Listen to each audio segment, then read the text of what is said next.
anasema kwamba mtu mkikaa ndani yangu, saba. Ninyi mkikaa ndani yangu na maneno yangu yakikaa ndani yenu, ombeni mtakalo lolote nanyi mtakitendewa. Kukaa ndani yake ni nini? Kwanza anasema maneno yangu yakikaa ndani yenu. Ina maana maneno ya Mungu hayawezi kukaa kwa mtu ambaye ni mwenye dhambi. Maneno ya Roho wa Mungu anakaa ndani ya mtu mtakatifu. Maneno ya Mungu lazima yakae kwa mtu nani? Mtakatifu. Kwa yale maneno ya Mungu yakikaa ndani yako, roho yani ukishakuwa mtakatifu, yale maneno ya Mungu yatakaa ndani yako.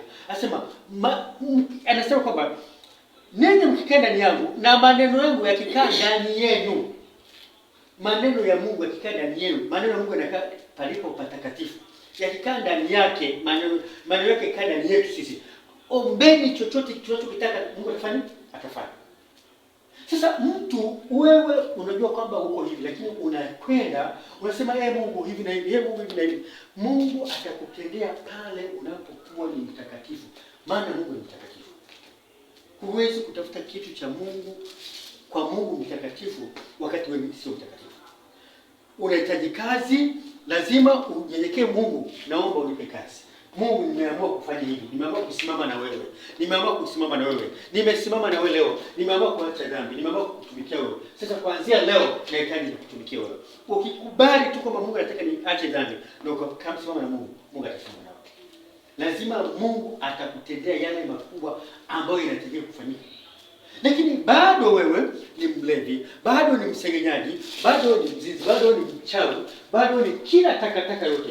Unakwenda kanisani. Ukisikia maombi palipo na mambo unakimbia. Ukisikia mtumishi wa Mungu amekuja fulani unakimbia. Ukisikia amekuja fulani unakimbia. Ukisikia ni nini unakimbia. Unaombewa. Kwani utaombewa, lakini ukitoka pale unarudi kwenye dhambi. Mungu anakuangalia na kutapika. Anasema matawi yasiyozaa kukatwa na kutupwa nje na kunyauka baada ya kutupwa ndani ya moto, yanateketea. Wanaweza tumie sana. Ili usiteketee, lazima maneno ya Mungu yakae ndani yako. Ni maneno ya Mungu lazima yazame ndani yako. Yakishazama ndani yako, usio kama Mungu sasa nimeamua kutumikia, nimeamua kuokoka. Nimeamua kutumikia. Alafu Mungu ukishamwamua kumtumikia Mungu, Mungu anasema sasa wewe ni mwanangu, kila atakalolitaka nitafanya.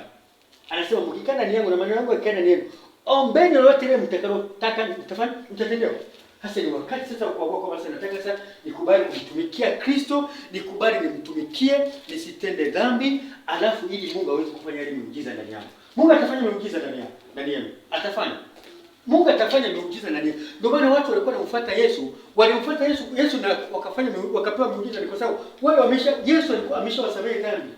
Yesu ndiye alikuwa anasamehe dhambi, lakini sisi ni watumishi wa Mungu. Lazima tukuoneshe sala ya toba ili uweze kutubu, alafu Mungu afanye mambo ndani yako.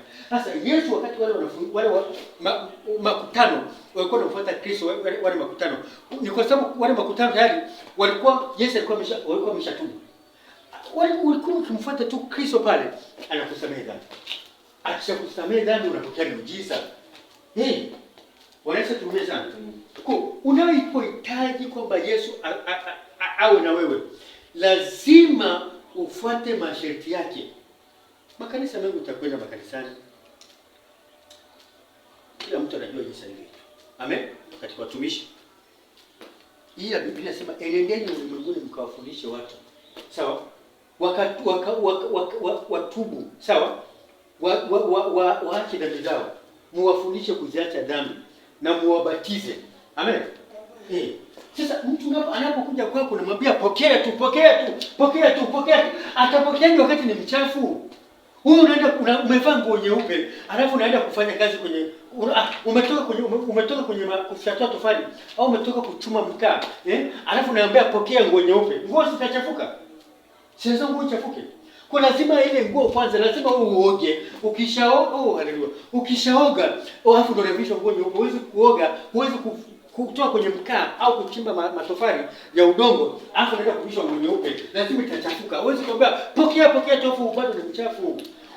Utaliwa sadaka na utafanywa kila kitu, alafu utaendelea kuwa na shida ile uliokuwa nayo. Kwa sababu yule aliyetaka kusaidia hajakusaidia, amekuvisha nguo nyeupe ukiwa ni mchafu. Kuna lazima usafishwe ili uweze kuvishwa nguo nyeupe. Sema amina. Leo unasikia? Unasikia?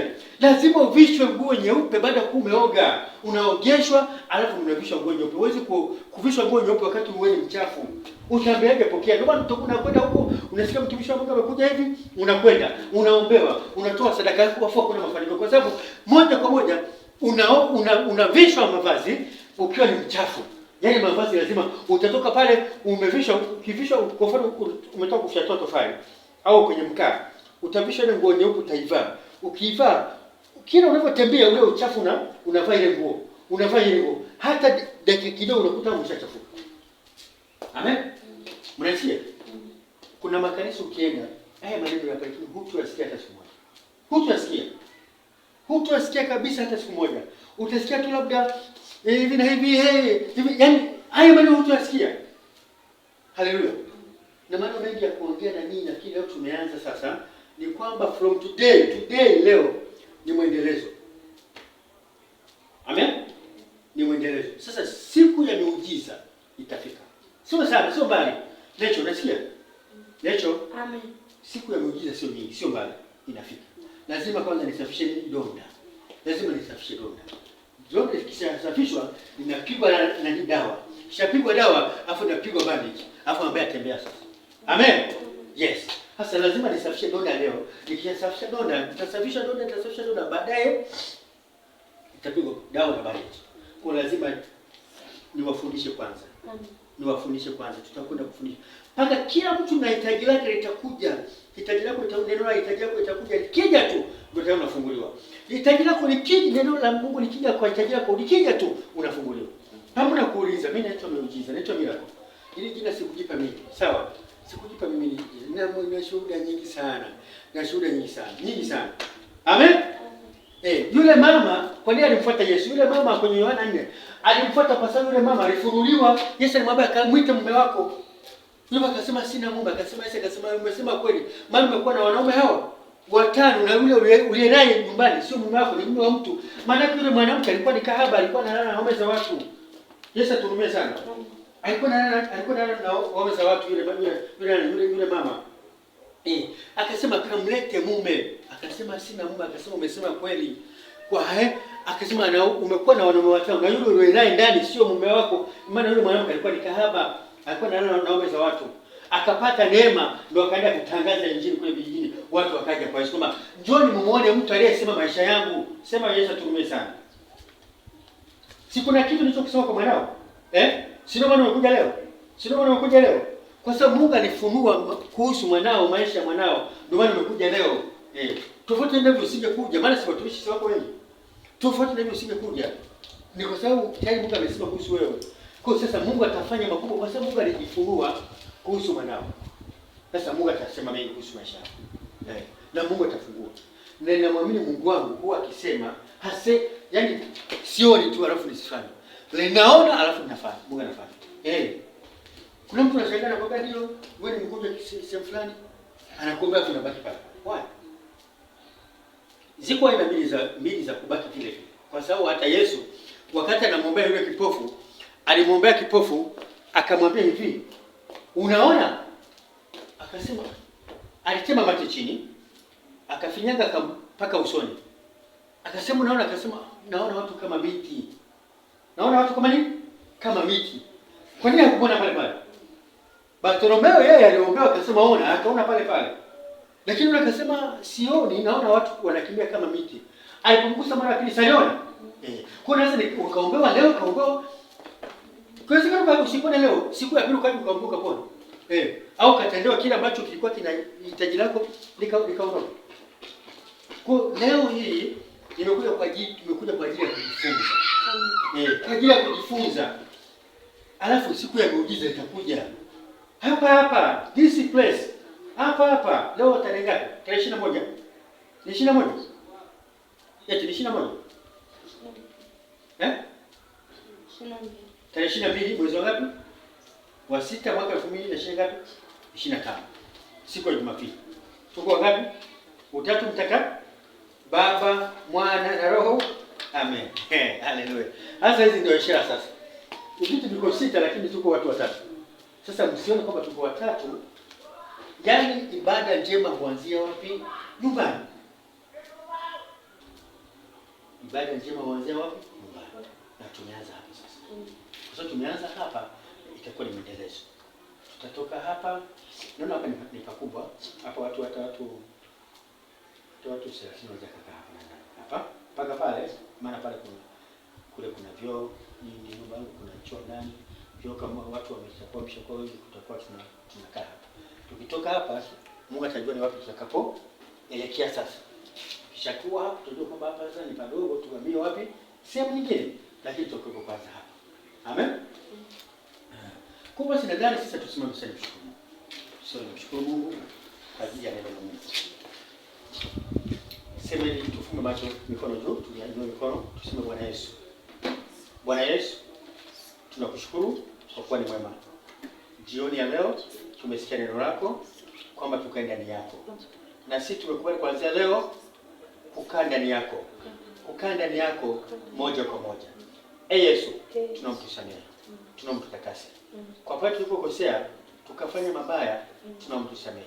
Tutakase Kristo. Siku ya leo, tarehe ya leo tunajiandikisha upya. Tunahitaji sasa tukufuate. Kama neno lako lilivyosema kwamba tukae ndani yako na maneno yako yakae ndani yetu. Tutaomba lolote lile tutatendewa. Siku ya leo Kristo, tunaomba sasa uwe pamoja na sisi. Tuendelee kuwepo katika neema yako. Utulinde na dhambi. Kila hatua yetu tunayotembea, tangulia mbele yetu. Nyuma malaika watuzunguke na sisi tuwepo katikati. Kristo, siku ya leo tunaomba neema yako. Neema yako pamoja na sisi. Yesu, tunakuomba. Sisi hatuwezi, wewe ndio unayeweza. Baba, katika jina la Yesu Kristo, ninakushukuru kwa ni mwema. Siku ya leo, tarehe 22 mwezi wa 6 mwaka 2025, siku ya Jumapili. Baba, katika jina la Yesu Kristo, tumekuwa tukiwa ni watatu sawa sawa na Utatu Mtakatifu. Tumekusanyika siku ya leo. Baba, katika jina la Yesu Kristo, naweka mikononi mwako wanao hawa.